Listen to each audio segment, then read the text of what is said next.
If your mitochondria quit, you'd collapse like a deflated bouncy castle. And that's just one of the microscopic weirdos keeping you alive. From bacterial mood swings to cell gossip networks. Here are the tiny things saving your life, every single day, while you forget they even exist. Imagine living in a city that's powered entirely by anxious little beans that never sleep. That's basically your body, and the beans? Mitochondria. These microscopic organelles are what let your cells throw wild energy parties every day. And without them, your body would be deader than a forgotten iPod shuffle. Mitochondria convert the food you eat into ATP, aka the energy currency of your cells. No ATP, no life. It's like trying to run Netflix on a potato battery, just not happening. And sure, they get called the powerhouses of the cell, so often it sounds like a middle school science chant. But here's the thing. If your mitochondria go on strike, your muscles collapse, your brain fizzles, and your heart throws in the towel. Fun fact. They're not even fully yours. Mitochondria have their own DNA and are basically ancient bacteria that your cells made a weird peace treaty with. Like cosmic squatters who showed up billions of years ago and never left, but instead of freeloading, they decided to pay rent by keeping you alive. So next time you're breathing and blinking and digesting pizza simultaneously, thank your mitochondria, or at least stop calling them boring. There are trillions of bacteria living in your gut right now. They outnumber your own cells.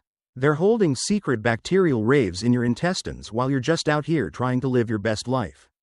And somehow, these gut bugs are keeping you sane. Your gut microbiome helps digest food, regulate immune responses, and, get this, even influence your mood. That's right, there's a literal gut-brain axis, where bacteria can talk to your nervous system using chemical messengers. It's basically bacterial gossip. And your brain is listening. Feeling anxious for no reason? Maybe your gut bacteria are having a meltdown over last night's junk food binge. Feel weirdly happy after a solid poop?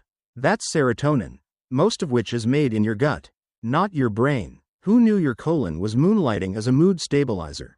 Kill off your gut bacteria with bad habits, and you'll notice digestive drama, brain fog, immune system tantrums. It's like firing your entire customer service department and wondering why things go to hell.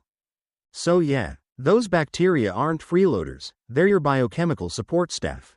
Respect the gut gang. Let's say you're a cookie. Stay with me. Your body needs to break you down into sugar, fat, and general happiness. But it can't just do that with good intentions and a spatula.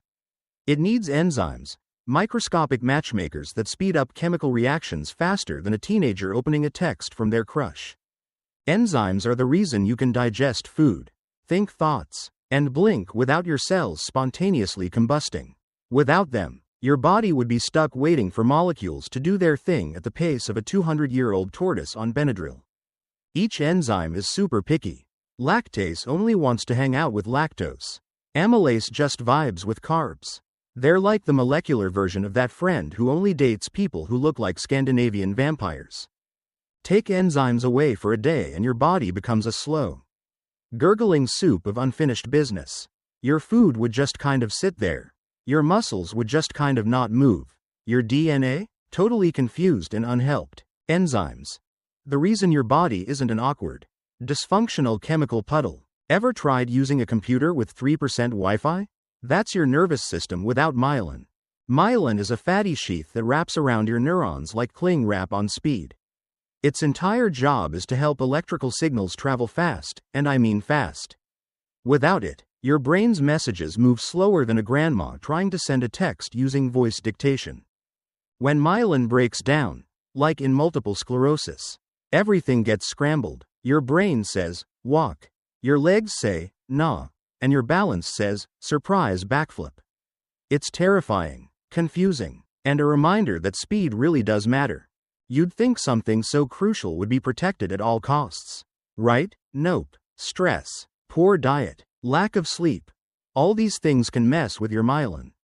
Even chronic boredom might be bad for it, which means binge-watching shows while stress-eating chips might not be the brain vacation you think it is. So if your neurons are sending emails, myelin is the high-speed fiber optic cable. Without it, your thoughts buffer, your reflexes lag, your personality might even get stuck in loading mode. All because of a microscopic fat wrap. Thanks. Biology. Ever had a genius idea in the shower? Then immediately forgot it when you grabbed a towel? Blame your synapses. Or more specifically, the delicate little fireworks between your brain cells where thoughts are born, and sometimes go to die. Synapses are the microscopic gaps between neurons where information gets passed around like juicy gossip at a brunch table. But instead of words, your brain cells use neurotransmitters, tiny chemical couriers like dopamine, happy juice, serotonin, mood manager, and glutamate, the excitable overachiever. When these guys work right, your brain hums like a well-tuned espresso machine. Thoughts flow, emotions stabilize. You remember where you put your keys and how to function like a semi-normal adult. But mess with your synapses, say, with drugs, sleep deprivation, or the slow emotional collapse of finals week, and suddenly, you're crying over a dog food commercial and forgetting your own birthday. Also fun? Your brain prunes synapses like a moody gardener during adolescence. It's like, oh, you like knowing how to do algebra? Too bad. Snip. This is why teenage years are chaos and adulthood is just nostalgia for brain cells that used to care. Bottom line. Your brain is just trillions of neurons yelling across tiny gaps. Sometimes they whisper sweet nothings. Sometimes they scream gibberish. Welcome to consciousness. You breathe in about 11.000 liters of air a day. And that air? It's filthy. Dust, pollen, micro bugs, whatever your coworker just sneezed into the break room. Gross. But standing guard inside your airways are tiny little hair-like structures called cilia. They're the nightclub bouncers of your respiratory system, waving in rhythm to kick out intruders before they crash your lung party. Each one is a microscopic wiggler coated in mucus.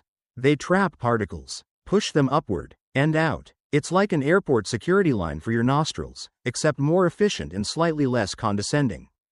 If cilia stop working, thanks. Smoking, you get clogged, sick, and miserable. Your lungs become a dusty attic with no janitor. And your risk of infections skyrockets. Because without cilia, your body's basically letting everyone into the VIP section, even the guy who's clearly contagious and chewing with his mouth open. Cilia may be small, but they're fierce. The unsung dance squad keeping your lungs drama-free since birth. Stub your toe, paper cut your finger, bite your lip like an overenthusiastic sandwich enthusiast. Who saves the day? Platelets. These microscopic fragments aren't full cells. They're like emergency responders with zero chill. The moment your skin breaks, platelets rush to the scene, form a sticky clump, and plug the hole before you bleed out over something dumb like aggressively peeling tape. They're the body's version of frantic construction crews that throw together a patch job while yelling, "We'll fix it better later." But spoiler, your body usually doesn't. If you didn't have platelets, you'd be a walking bruise. Paper cuts would turn into Shakespearean death scenes. Nosebleeds would be horror movies. And shaving would be a full-contact blood sport. So yeah, next time you see a scab, thank your platelets. They're the tiny paramedics that keep your fluids inside where they belong. Ever walk outside, feel the sun and immediately squint like a mole escaping a cave? That's your body begging melanin to do its job. Melanin is the pigment that gives your skin, hair, and eyes their color, but it's also your first line of defense against solar rage. It absorbs UV radiation and helps keep your DNA from unraveling like a bargain bin sweater. But melanin isn't just a color palette. It impacts vitamin D production, immune function, and, in some strange neurological twist, possibly your mood. More sun means more serotonin, which means you might not yell at your coffee machine before 9 a.m. Without melanin, every beach trip would be a radiation experiment. You'd sunburn faster than a marshmallow at a bonfire. And let's be real, your selfie game would suffer tremendously. So melanin? Not just cosmetic, it's sunscreen, mood stabilizer, and guardian angel in pigment form. Thanks for watching. Don't forget to like and subscribe if you enjoy weird, slightly horrifying facts delivered with a smile. See you next time.